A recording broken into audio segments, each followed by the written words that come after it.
자, 역시 어휘특강 13강으로 들어가겠습니다. 역시 20문제고요. 사전적 의미, 문맥적 의미, 그리고 고유어와 한자의 의미를 비문학과 문학 등의 다양한 지문을 통해 살펴보고 있고요. 사이사이의 속담, 한자성어, 관용적 의미, 아울러서 어법 문제까지 정말 어휘의 종합 선물 세트라고 이야기하는데요. 잘 집대성되어 있습니다.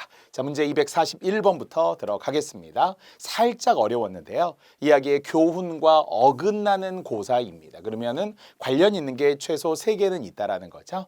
자, 후한 때 이야기래요. 세조 광무제 때 어떤 어양 지방의 태수인 팽총이라는 자가 있었는데요.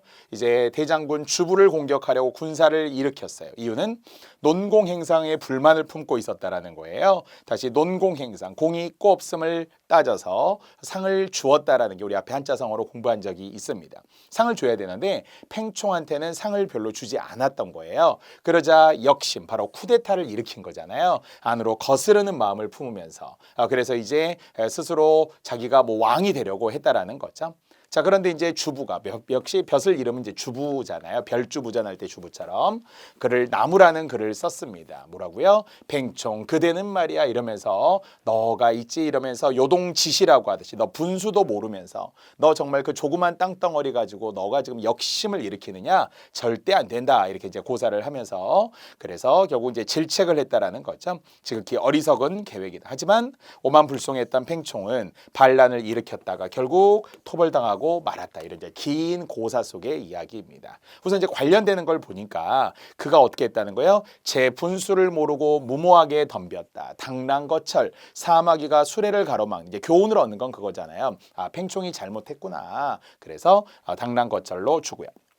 자, 두 번째, 또 팽총 입장에서는 할 말이 있는 거잖아요. 자기 입장에서는 필요할 때만 쓰고 필요 없을 때 버림받았다고 생각하는 거예요. 분명히 공을 쌓아서 충성을 다했는데 낮은 벼슬만 주니까 불만을 품었겠죠. 그래서 지금 팽총 입장에서는 토사구팽을 당했다라고 생각할 수 있는 거죠. 그래서 잘해야 된다는 거죠. 그렇게 팽당하지 않도록 농공행상을 잘해야 되는데 이런 교훈도 얻을 수 있습니다.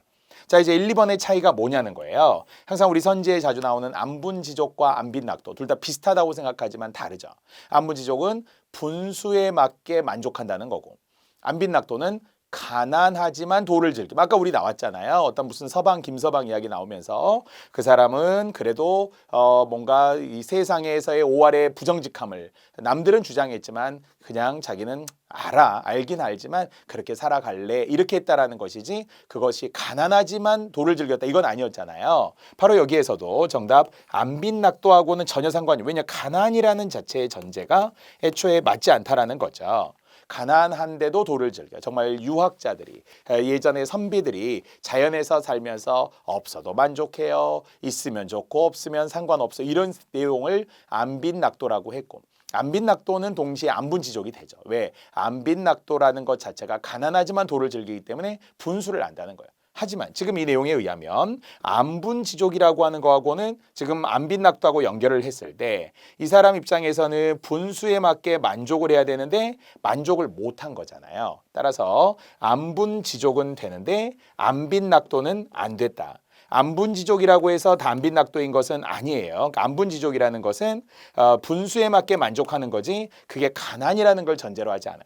하지만 안빈낙도는 이미 안분지족이 돼요. 그래서 여기에 의하면 분수에 맞아야 되는데 만족해야 되는데 만족을 못했어요. 팽총이라는 자가. 그래서 역심을 일으킨 셈이죠. 그러나 팽총이 그럼 가난했느냐? 또 그건 아니잖아요. 조그만 땅덩어리의 태수였으니까 결론적으로 둘 사이의 차이점. 이 글에 의하면 안분지족은 연결이 될 수 있어도 가난하지만 도를 즐긴다는 안빈낙도와는 관련이 없었다. 그래서 답을 2번으로 주었습니다. 이해하셨죠? 전혀 아닌 하나. 이제 안분지족과 안빈낙도의 차이를 꼭 구별하시기 바랍니다. 예를 들어 우리 집에 뭐 100억이 있어요. 재산이 뭐 있을 리가 없지만 재산이 있는데 저는 만족해요. 그러면 100억인데 만족하겠죠. 그건 안분지족. 자기 딴에는 안분지족이에요. 그런데 그걸 안빈낙도라고 하면 안 되잖아요. 가난한 건 아니니까. 뭐 반에서 성적이 예를 들어서 2등이에요. 저는 1등 싫고요. 1등이면 만족해요. 이거는 안분지족이라는 거예요. 그런데 2등이면 만족해요. 안분지족. 그렇다고 그걸 안빈낙도라고 하진 않는다고 했어요. 자, 이렇게 둘 사이의 관계를 계속 구별해서 설명해 드렸습니다.